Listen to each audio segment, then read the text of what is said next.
Hello everybody, it's Austin. I'm back. It's been a long time, but this video needs to be made. Why? Well, this is an Epiphone Les Paul custom. It was my first guitar. It's seen some things. But first, I want to introduce you to my fiance, Gianna. Why, hello there. This is Gianna. We are engaged. Yeah, look at that ring. Oh, I won't focus on the ring. That bling is hard to focus. So Gianna is the inspiration for what I'm going to be doing for this guitar because she has green eyes, and I thought it'd be very beautiful to take this guitar and refinish it with a green dye to really accentuate the wood. I really want to make this guitar personal to us and our love. We're going to be repairing this headstock because Epiphones and Gibsons are notorious for their headstock breaks because of the angle. So you can see this was repaired twice, and the second time by me.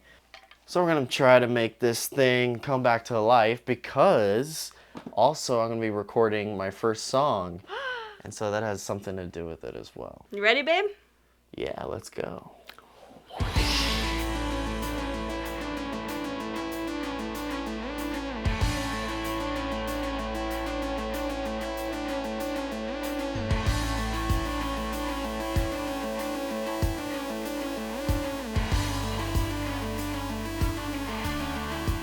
So first, I took everything off of the guitar, hardware, electronics, anything that could be damaged.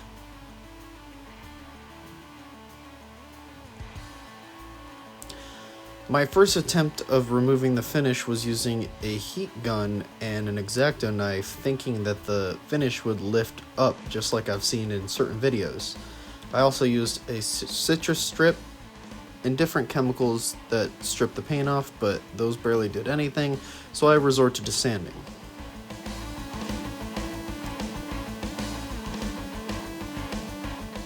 I just can't win here, folks.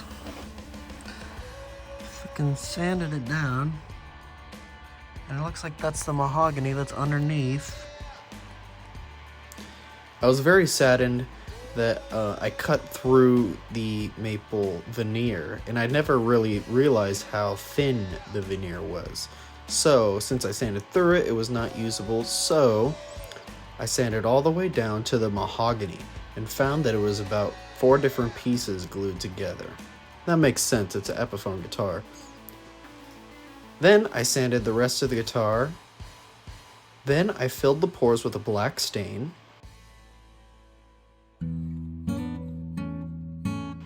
Then I sanded it back so that there's black in the deep pores, but then exposed the top pores and then dyed that green.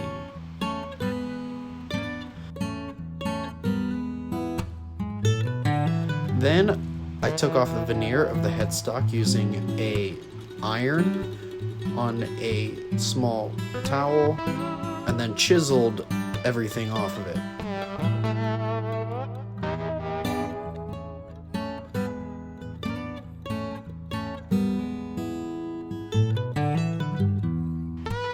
I then got a wooden dowel and then filled in the tuning peg holes.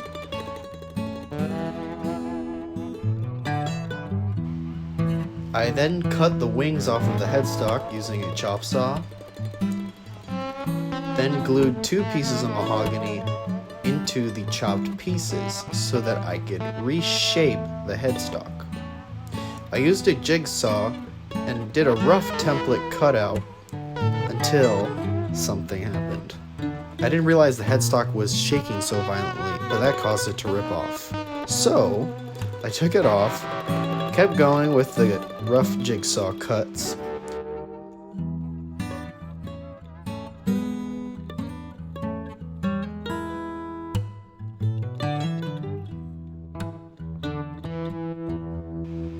It glued overnight, then I used plastic wood filler. Shaped it, and then sanded everything back down.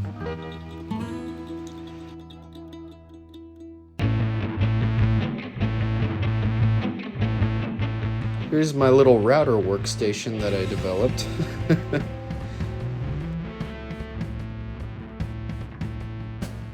I couldn't remove the binding chemically, so I went ahead and did it with a router.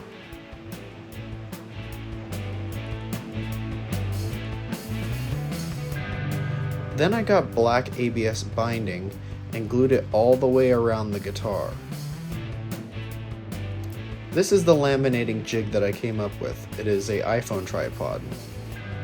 So basically, you wick with a brush acetone onto the binding, the individual binding, and then the press, you move it slowly through every couple of inches and reapply, and basically it compresses it together and the acetone melts the plastic together. Here's my wife Gianna and I about to put the binding on. Yeah, we're actually married as of now. That's how long it took this project. But yeah, basically we heated up the laminated pieces of binding so that you could contour it around the routed edge, and then glue it, and then later wick acetone in there so it chemically bonds to the wood. So you just basically repeat that for the entire guitar. And it's the same thing with the outer pieces of binding, because there's the laminated piece and then there's the big piece on the very outside.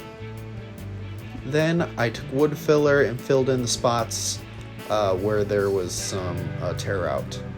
So the horn section is always the most difficult, and I just could not get it to go around the horn, so I cut it into 2 pieces and then glued the piece on, then melted some of the plastic into a cup, and then just poured it onto the little hole and then later sanded it. Sorry, I don't have a video showing that.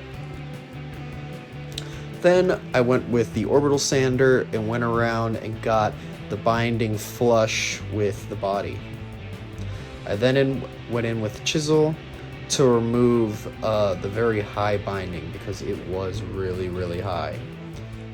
And this took forever. I mean, it took days, I think, to do.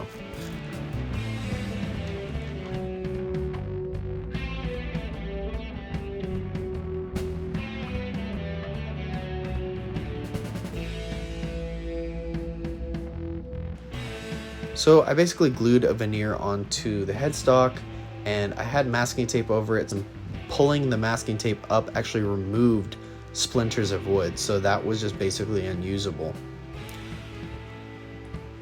I had to sand everything flat, then I put aqua coat pore filler. I then used the router to route out the headstock. First, the deep channel, and then the secondary channel that's just a little bit shorter for the laminated pieces. I did the shorter one by putting a block of steel, and the steel was just high enough to make the cut. Then I glued the laminated pieces into the small channel.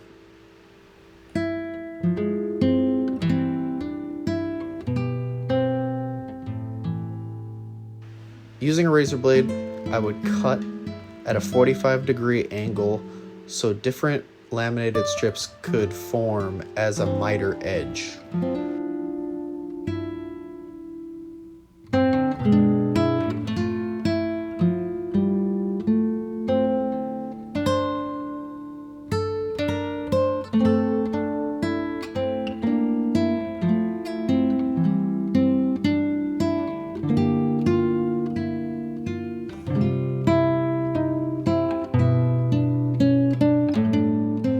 I glued all the pieces in, and that's the first step. Then glued in the outside edge and repeated the same process.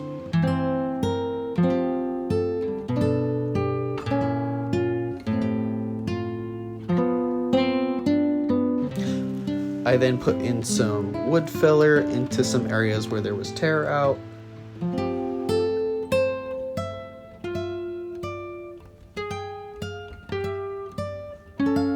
Sanded everything at about 220 or 320 grit sandpaper.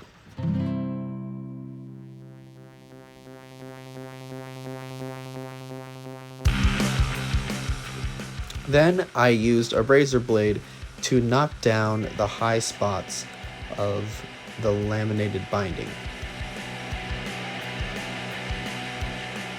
Then went over with an orbital sander so everything was flush. I taped off the headstock and painted that black. Then I taped off the bottom side because the yellow binding was just too gross, so I taped it off and did a strip of white.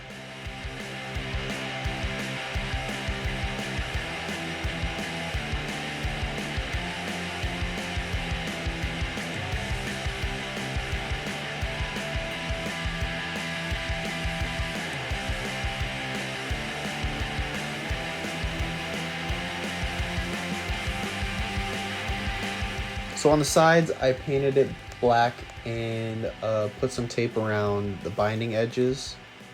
Then taped that off and painted the binding edge white. So it's actually painted on binding.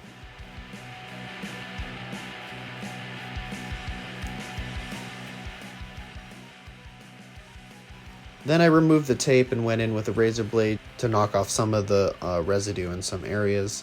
Then I did pore filling with aqua coat, and I probably did about 4 or 5 coats of that. Then I got a polyacrylic clear finish and did probably about 4 or 5 coats of that.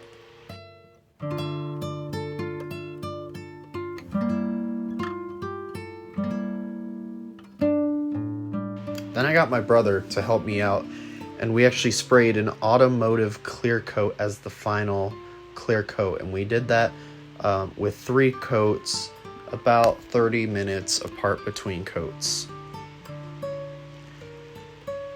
Then me and my dad drilled the holes for the tuning pegs. Then I used a buffing pad with car compound, and that buffed out the guitar to a mirror-like shine. Then we put on the vinyl decals over the inlays. Then I got the water slide decal, heated up in warm water, and it just slid right onto the headstock. I also sprayed a clear coat over that, but I didn't film that. Then I cut the headstock cornicello out of a abalone piece using a razor blade. Then I super glued that to the headstock. I re-strang up the guitar, and here's the finished guitar.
And that's the end of this video. Thank you so much for watching.